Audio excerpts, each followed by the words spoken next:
Hilton brings you new ways to stay, with experiences that let you capture the glory days.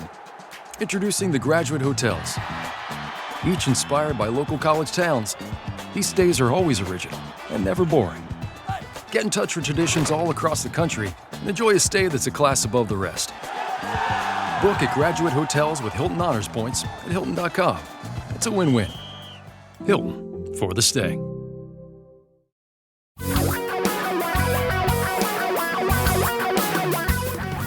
Reality radio for a really great future. We're talking real money.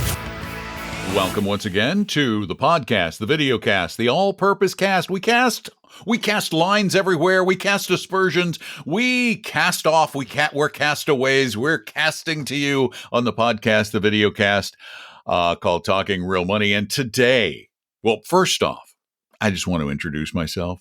I'm Don McDonald, one of your two hosts for our exciting edition of the program.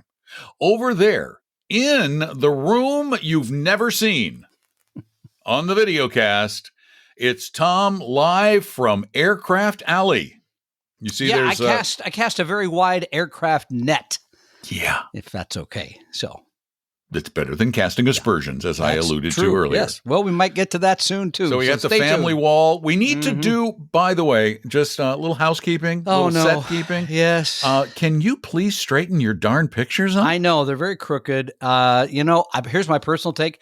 I do from time to time set them straight, and then I wake up and they're crooked. I think the people associated with them, many who are now gone, play with them at night. Yeah. No, it's just natural settling of homes in probably true. Seismically active Washington state. Good point. All right. Hi, this is it. This is the big show. We're so glad you decided to be a part of it. And this show is particularly big for us. It's a really, really, really big day.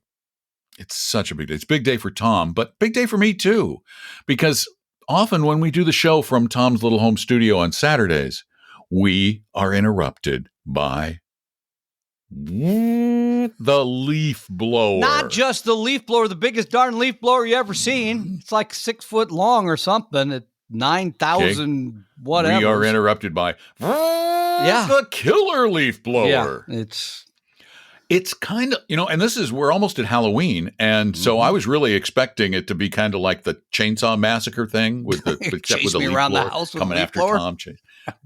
But we will not have a leaf blower to kick around anymore. Well, that may or may not be true. What if my new neighbor has a leaf blower? Maybe we should put up a sign right at the front of the neighborhood. No leaf blowers in this neighborhood. I have a solution. Oh, what's it? For your new neighbor. Oh, please. It's a very neighborly thing to do. When they arrive in the neighborhood, when you see the moving van pull up, you go get one of those big honking battery-powered leaf blowers. They'd only go very quiet. Oh, I give them that as a gift. As a welcome to the neighborhood and normally gift. We've given them cookies, which that's probably the reason people don't like us in the neighborhood. Right. Okay. Leaf blowers. Go with leaf blowers. All right. Battery-powered Amazon, here I come. Stand ready. Yep. So, because it's nice to help people, isn't it? It is. It's nice. Yeah. And that's what we try to do on this program, on this podcast, on this video cast. We try to help people. And you can join us here by sending us questions or calling them in to 855-935-TALK or typing them in at talkingrealmoney.com. But we also are something bigger, something more. Well, no, I guess the podcast is bigger. We're something more specific. We are also fiduciary investment advisors. We don't plug that much on the show because we really want this to be a great source of information for everybody. And we don't want you to feel like you need to become our client because we don't think you do. We think some of you do, but not all of you.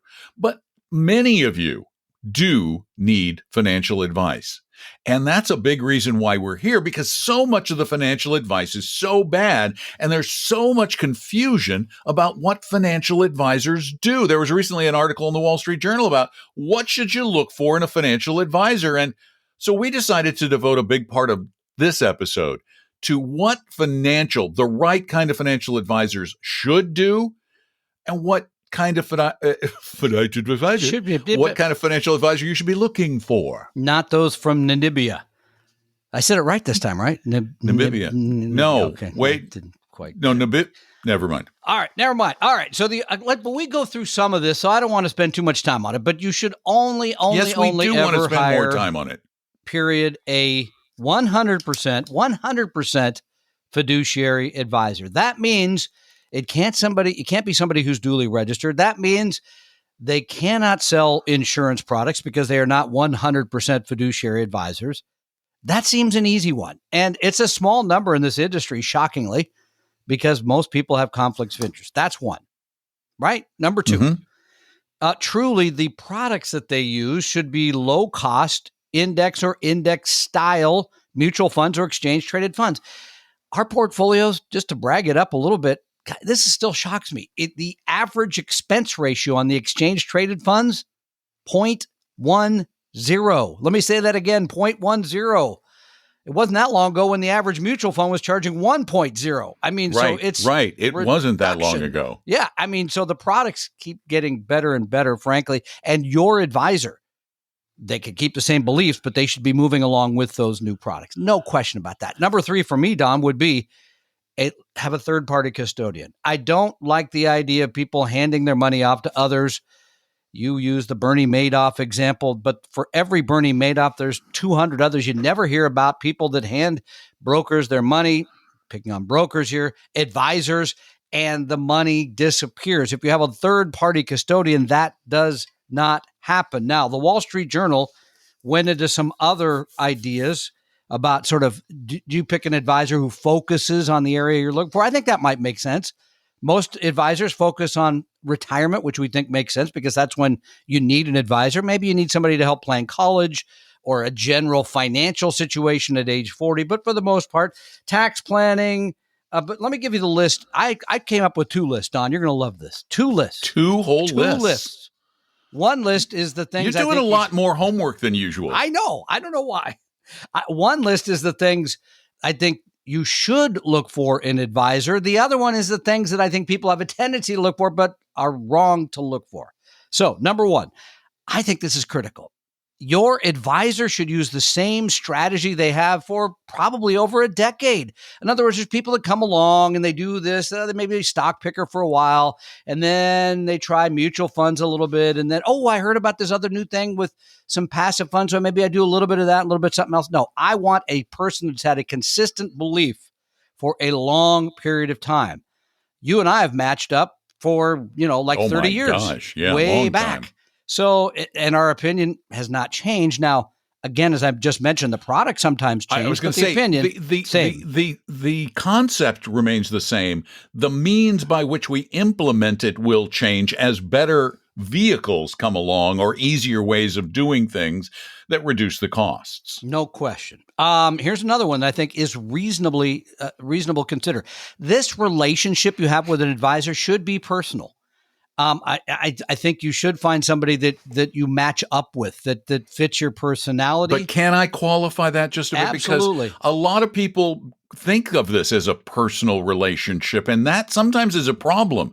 We have to make sure you understand that it is a business relationship in which you have a personal connection with the person. That doesn't mean that you should go work with your son-in-law who has just gotten a job with New York Life, or no, it's not that personal. It's business first, but there needs to be a connection because this person, this advisor, is going to be a member of your extended family, you hope, for a very long time if you pick the right one. Yeah, my son-in-law, I keep it at arm's length, but that's all that. But what I was getting to there was most advisors probably should not have more than 100 or 125 clients.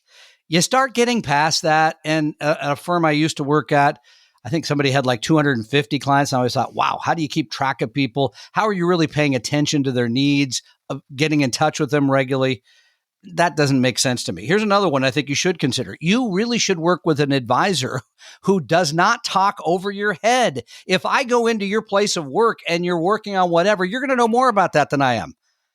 I don't like people that try to impress me with everything they know. I want to know the basics. I want to understand things at a level that's important to me. Your advisor should be the same way. That's why we've done the podcast and the books and the website, all because we want you to know how this works. You would never come into my office and walk out the door after 90 minutes and go, I have no idea what he's talking about. And yet I talk to some of you who say that when you meet with other advisors, which brings me to my last one, which is something we've even done on this podcast.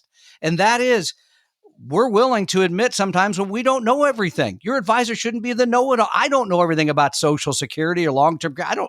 I know some things. I know general things, but there's a little caveat, and every situation is a little different. That's why sometimes on the show, when people call, we say, it depends, because oftentimes it does. There's a lot of nuance to these. So your advisor should be humble enough to say, I don't know the answer to that. That ain't likely, because, well, it should be. I mean, the question, because the typical advisor, which we used to call a stockbroker, was that person and still wants to be that person who apparently can divine the future. We, because of our incredible research, know what's going to happen in the future, and you need to be with us so we can tell you what's coming. But that's not the case. And so what they do is they pretend to have knowledge they can't have. And as Tom said, they make it really complicated because, well, you've heard the saying, baffle them with BS. Mm-hmm. It happens a lot in this business. Okay, let's talk about a few things that I think people do consider, but they should not. Number one, top of my list is age. Yeah, and I'm an old white guy. I get it that I'm old and people look at me and think, well, he must know everything because he's an old guy. He's been around forever. That's not true. Some of the young guys we have work for us who are like 30 years old, they know how the planning software better. They work all this stuff more regularly because they're not running a business. Oh, well, they definitely know the technology better than you. Well, there's that. But then in a good firm, I think that the rationale clients have is, well, I want to hire the old guy because he's been through a bear market. I want to hire the old guy because he knows which investments to pick. But a good firm gives you nothing to deal with either one of them. In other words, your emotional makeup should be able to hold somebody else in a bad market. And number two, a good investment advisory firm does not allow its advisors to pick and choose. Like, I'll take 2 of these and 3 of these. No, the portfolios are constructed for them by people that do this as a job, which brings me to number 2. I think people way overrate credentials. Yes, CFP is a great credential to have. CFA, maybe not so much. And for the people who create the portfolios, maybe, but Indeed. Not for the person you deal with day in and day out. But I think people think just because you're a CFP, that means you're going to be a great advisor. Not true. It means you're going to be, independent in some way or give me great advice. Not true. We know a lot of CFPs that sell products. So it doesn't make you a better investment advisor. And here's the other one. And I can say this now since we're at $700 million assets under management. Size. People have a tendency to think, I don't want to work with a smaller firm because I don't trust them. I'd rather take my money to Fidelity or Merrill or one of those other places. I don't think that's true at all. And I don't even know there's a minimum amount a firm should have before you really should trust them. I'm not a fan of single solo kind of practices because I always worry if something happens to that advisor, then what? Which I think is a legitimate concern. Yeah. But in a general sense, if they're a registered investment advisor, 100% fiduciary, using low-cost products, they're people you probably can trust. It doesn't need to be Fidelity, Merrill Lynch, whoever, the big, huge firms. In fact, I think you'll get a better experience from the smaller ones. So that's not something I would put into my decision-making if I was trying to decide on an advisor. And let me throw this in because we talk about the fiduciary aspect. And today, everyone who provides financial advice, almost everyone, except maybe insurance agents, and even they're trying, consider themselves to be a fiduciary. They're looking out for their client's best interests because otherwise, if they didn't convince themselves of that lie, they wouldn't be very convincing to you, their potential clients. But the fact of the matter is, there was another recent article that about financial advisors said that there were approximately 10,000 registered investment advisors. Now, that refers to a firm, not individuals. The individuals are investment advisor representatives. Correct. The RIAs are the firms, and that there are about 10,000, roughly, registered investment advisors with the SEC in the United States. Of those, just those, this is not stockbrokers and insurance agents, of just that group, less than 3,000 are 100% fiduciaries. In other words, they don't have an insurance license to sell insurance or a securities license to sell stocks and bonds. They're not a broker dealer too. So the key is you got to find one, that 25 to 30% that aren't affiliated with a broker dealer and aren't dually registered. Then you can start sorting from them as to who has the best fee structure, who provides the services you want, and that kind of stuff. But it's important that you whittle it down to that group first. And I got to tell you, then when you throw the stockbrokers in and all the insurance agents who claim to be financial advisors, you're looking at numbers say about 1% of all the financial advisors out there, people who give financial advice, are always required to act in your best interest. And that's really sad. The person you want. I agree, it's sad, but that's the person you want. I think we have a list on our website of a few folks that we know and trust that you could start with that would give you an idea of where to head. Right. And we also have a really cool list at talkingrealmoney.com/help, where you can look at some of the bigger advisory firms. And I've actually marked whether they're always a fiduciary or not always a fiduciary. And you can see what their maximum fee is. And you're going to be shocked. Yeah. You're going to be shocked. Go look your guy up. Shocking. Gal. Yeah. You know, 2.5%, 3%, et cetera. I was going to say, crazy. If you're with Ameriprise, the highest fee they can charge as a fiduciary is 3%. Isn't that nuts? We don't charge that, Don.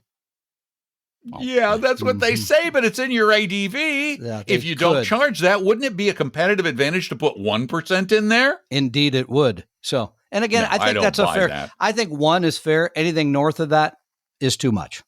Right. And 1 is where you start, really. About 1% is where most advisors should start. 1.1, somewhere in there. But as your assets grow, your fee as a percentage should go down. It should. It's not that much harder to manage 2 million than it is to manage 1. Graduate. Yes, I agree. So there's some tips for finding a financial advisor. If you need a little bit of help from one, and we're not asking you to become our clients. If you want to, that'd be great. But we do try to provide help to everybody. See, I edit this part out where Tom is pointing to himself. Yeah, be our clients. No. Okay, don't be ask for free help. Yes, that's true. We do that for everybody because we know that there are some do-it-yourselfers who just need a little more guidance, or there are people who are, lost. They're looking at their portfolio and they're literally the folks who said, "I don't know what my stockbroker told me. I don't even know what this stuff is." Or I was told this is a very special annuity, one that I really had to have, but it doesn't sound like it when I hear your podcast. We'll look at it for you. Probably because it's not. Just go to vestory.com, vestory.com, and set up an appointment or call 800-386-3004. If you have questions for the podcasts, call 855-935-TALK or go to talkingrealmoney.com. And boy, do we have just been piling up the questions, Tom. This means I have to write something down now? Piling them. You want one? Go ahead. Well, we got time for one. That's all? Late. We're running a little late here. Yeah, go. We'll do one. All right. Hey, guys, thanks so much for your podcast. By the way, you're the one who ran a little long-winded today. I know. I did my homework this time. You did. Thanks so much for your podcast. After listening to you, I finally feel like I can start implementing an actual investment strategy instead of just making random picks and crossing my fingers. I love that. They really should teach this stuff in school. Yeah. Well, they do. My question You should have come to my class. I just taught it 2 weeks ago. My question is on small cap value funds. I am divorced, 40 years old with no kids, and my only debt is my mortgage. I scored a 77 on the risk quiz and feel comfortable to be all in equities for at least the next 10 to 15 years. I have a Roth 401k, an individual rollover IRA, and a regular after-tax brokerage account. In the Roth 401k, I only have one option for small cap, which is FSSNX, and no value option, so this is an easy pick. But for the rollover IRA and the brokerage account, is there a fund you can recommend? Yes, Tom, I have Victor Tango. Yeah, no, actually, this is very easy. But I was Wait, I got more. I'm okay. I'm going to look up FSSNX. Should I first, consider yes. VB, Vanguard Small Cap, VBR, Vanguard Small Cap Value, VTV, Vanguard Value Index, or something else? I do hear you say to overweight this category in an all equity portfolio. What percentage do you recommend? Actually, we don't say to Well, we dramatically overweight it overweight it. compared We just to what the market capitalization is. correct. You just Yes. have you use your VT and then you add some small cap to increase your small cap valuation. But we usually say about 10% of the equity. No, it's portion? about 20. You take VT plus 20, but plus 20%. By the way, I looked up the FSSNX. That's a Fidelity Small Cap Index. That's a very good fund. Nothing wrong with that. Nothing That's a great way to get small cap. Yeah, you don't, as you said, have value. Here's what I would do. If it was mine and I had the VT, I would do VT plus AVUV. That is Avantis's U.S. Small Cap Value Fund.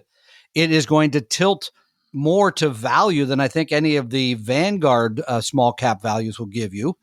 It is very inexpensive. It can be traded for nothing, and it's more tax efficient if this isn't a taxable account. So for those reasons, I would favor that product for exposure to U.S. small cap value. AVUV. AVUV, and it does have a serious value tilt. Yeah. So here's the thing: when you say look at overweight, VBR by comparison. Yeah, what we're saying about overweight is if you look at the world in terms of market capitalization and you just put your assets out there according to that, you end up with a portfolio that is really, really, really a lot in U.S. large growth or U.S. large blend, and especially global large blend, because those companies are huge compared to the small. All we're saying is instead of just doing that, which is the VT is going to be tilted, if you will, to U.S. large growth or U.S. large blend, adding in a separate fund that has the tilt to U.S. or is only, by the way, the U.S. small cap value will put more in that asset class than you would have if you just did it by market capitalization. That sort of tilt, if you will, has meant a greater return for a very long period of time, going back, I believe, to 1926. So that's why. Wow.